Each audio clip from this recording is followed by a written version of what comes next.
Only 24? That's Yeah. unreal. He feels like he's been around forever, but of course only debuted on the Pro Tour last year. In Hawaii, where he finished ninth. Yep. A remarkable story. He was one of the dominant Mitgo players to that point. Really, he had played at nationals before, but on the Pro Tour, he's just dominated. And there's a great link between those two players you see in shot. Jacob, top 8 of nationals, 07, 08. Nelson, top 8 of nationals, 08, 09, passing the torch across the tables. Yeah. As Nelson turns around to confirm that Kibler is done. And we are getting ready to go. Can we begin? Let's take a look at Kai's resume. Here's the first of 5 screens that contain Kai's resume. He's 30. He's the oldest player in the top 8. He's got 14 Grand Prix top 8s with 7 wins. So half the time he makes the top 8 of a Grand Prix, he wins. 10 Pro Tour top 8s with 7 wins and 1 to be determined. So there's Kai. And that little expression there is because he opened on Plains, but Nelson has opened on Murmuring Bosque, Treefolk Harbinger. And he gets Doran the Siege Tower.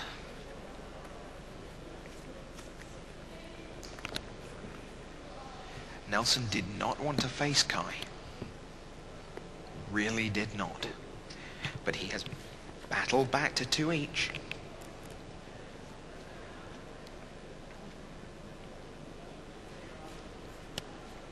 Turn 2, Honor of the Pure. I will make all my threats larger. Where's threats? Well, they're going to arrive very quickly if he goes Land Spectral Procession. Tarmogoyf turn 2 for Nelson. It's from 0 to 6 in 3 mana. Away goes Fetch Land. So there's Plains number 3. Let's see whether he does indeed have Spectral Procession. I feel that would be the optimal thing after an Honor of the Pure turn 2. That seems like the best thing I can look to do here. And generate some virtual card advantage, if you like.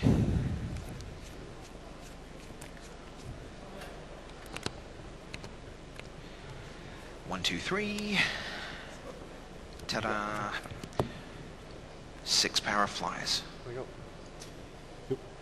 Nelson, Tarmogoyf, Treefolk Harbinger, Doran is about to appear, we presume. How many cards? Brian Kibler standing over Brad Nelson's shoulder, watching intently. Does he have a Maelstrom Pulse here, or is this Doran? Oh, he has the Maelstrom Pulse. Two. In Kai comes frowns. It's me on 70.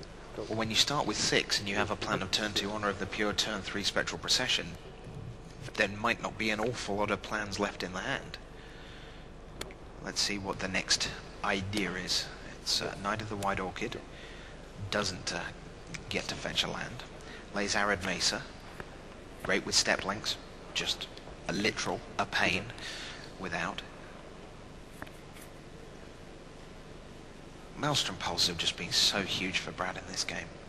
In this matchup, rather. Well, funny though, literally in a 1-for-1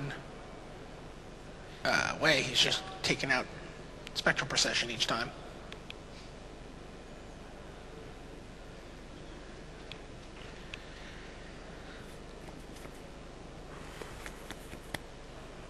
I wonder whether Kai has managed to almost persuade Brad to play at this pace. To kind of dominate the speed of play. Because this is not Brad Nelson's normal mode of operation at all. Okay. Yep. Go. There's Doran. 16.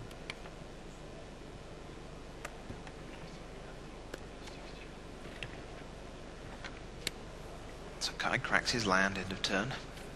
Give himself slightly better chance of drawing good things.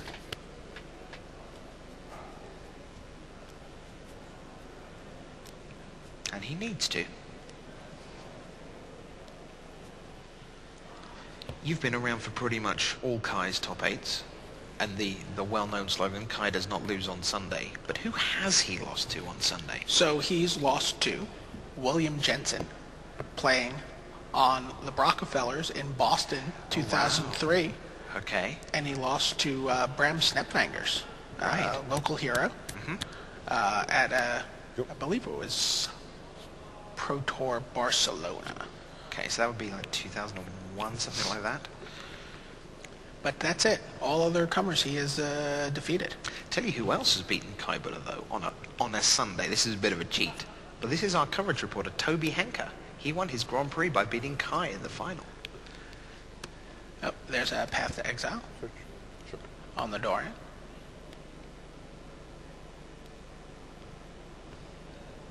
There's not much removal in Kai's deck. Game 1, he can go up to, I believe, a full set of paths.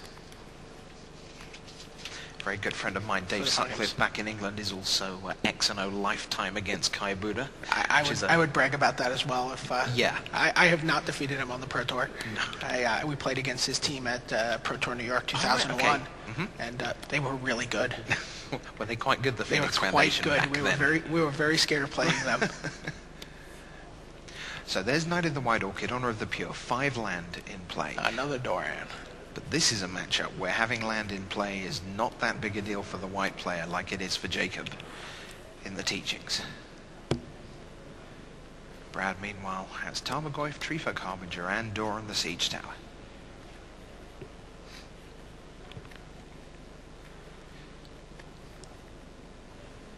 Kai had to beat Conley Woods in the penultimate round of Swiss to secure his top 8 berth. Conley finished 20th, had a terrific run, a real roller coaster through the weekend. 8-0 overnight, couldn't quite get the job done day 2, but still another very competent performance from one of the game's brightest stars. Pick pen. So this sounds like an Elspeth. Elspeth. And there it is. There's not a lot of 4s in Brad's deck. And I'm going to take to the air with the Treefolk Harbinger, and I'm going to send the team. And if you are White Weenie and you see an army coming at you, that is not good. Kai has made it to Sunday for the 10th time. There's the Path to Exile for the Dorian. Okay, so that's decent. Yep. Tarmogoyf check.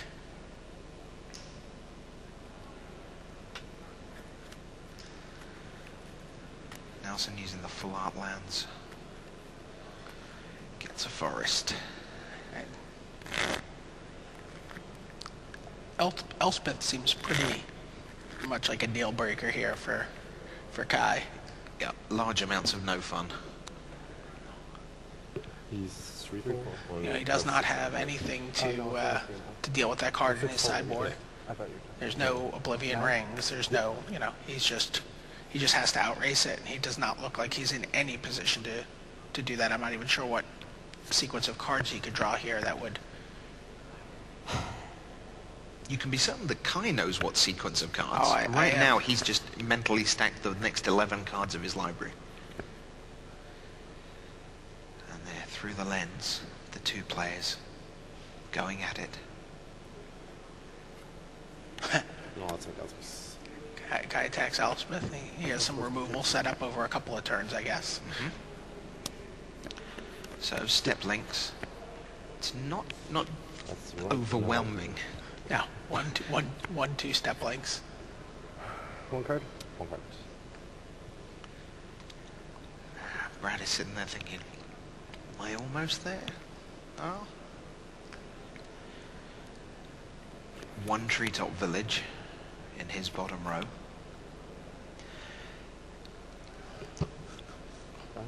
To the air with Tarmogoyf. To the village with his treetop. Very good. I like that. And here we come. Looks like it's a good idea to block. So Kai will block with his 1-2. 6. Nameless inversion. Nameless inversion, the Knight of the White Orchid. Right. +2 on the Tarmogoyf. Yeah. There is a hand on the table from Kai right now. I wonder whether that is about to be 7. extended. 8. 9. And the trample Oh, sorry. Yeah, you're right. Treetop village tramples. for 1. Going to block. Kai goes to I'm saying 1 right. here. Oh, he dies. Oh, yeah. And the Knight of the White Orchid is gone. As it was. There's a Lone lone lion. Go. Any minute now. There Kai it Stenson. is! Brad Nelson, what Nelson. what an accomplishment. Takes out the juggernaut.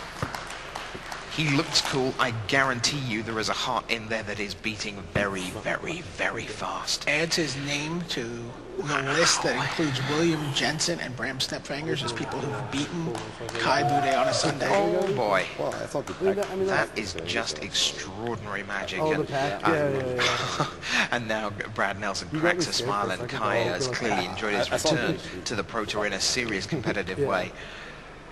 Oh, wow. Good points. Goodness gracious. Those are only the second, third, and fourth game losses in extended for Kai this weekend.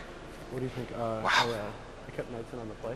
Time to catch our breath and talk about the four quarterfinals that we have seen here at Pro Tour Amsterdam. So let's recap. The first one out of the gates, we had Paul Reitzel of the United States playing White Weenie up against Thomas Marr, and it was felt that the Jun deck was going to be advantageous for Marr in that one. As we see Kai, then hello again, welcome back to the booth. It looked like Ma had the edge on paper, but we don't play with paper. Right, absolutely. The game is not played out in a spreadsheet. So, and Ritzel just had the experience edge and knew exactly what he needed to get done. He got it done very quickly.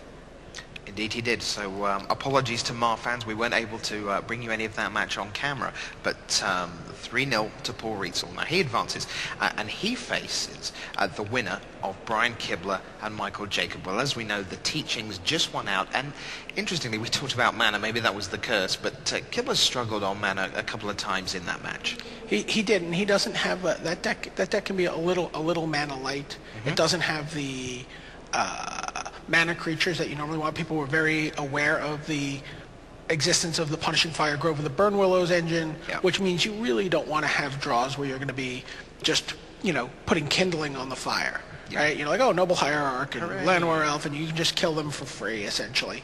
Sure. So Michael Jacob just did what his deck did. He's just like, draw a card, get my Mystical Teachings engine going. Consume the Meek, go and get a Mystical Teachings again. And have this inevitable game where I'm like, basically looking at your deck with Jace and gonna kill you with a Creeping Tar Pit. So that means Jacob will face Reitzel in the semi-final. The other semi-final will be between Moraine Libert of Belgium, who defeated Guillaume Wafatapa, the other teachings deck, by 3-1. And then, what's your feeling about the match we've just seen conclude between Buddha and Nelson? I mean, that is, that was just two great players, one of the all-time great players, one of the new generation of great American players squaring off. There was obviously a lot of respect between those two competitors. Yes. You saw that at the table after they were done. Very congenial, very like, oh, you did this, you did that. I know that Kai admires this new generation of players, like the Conleys and the Brads, and he's talked about reading their articles and looking at their decks, and it was really interesting to me to see that and to see those two guys pass. I mean, maybe we saw a torch being passed there. For sure. Well, Nelson will face Libert in the semis. So we made it as far as lunch. So did the four remaining players. They'll be back to battle out the semi-finals. So will we. In the meantime, we've got a ton of great magical entertainment lined up for the break. Don't forget, between the semis and the final, we'll be announcing the inductees for the 2010 Hall of Fame. But in the meantime, enjoy the break, and we'll see you in 60.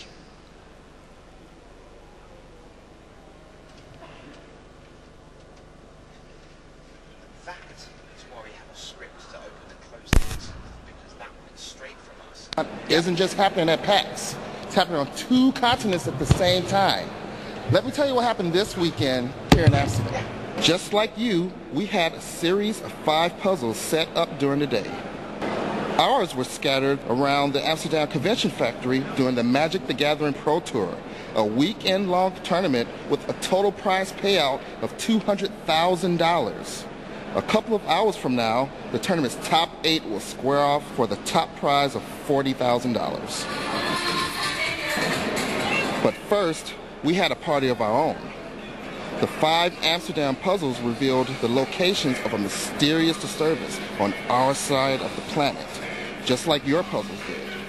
A ton of people showed up there to find the white sun in the sky, a raucous party down below, and 15 Scars of Meriton preview cards, including a few exclusive to Amsterdam. We had our own scavenger hunt, and our best solvers got to work, as did our best dancers. When the blue sun rose in the sky, what many people had long suspected was officially confirmed for the first time.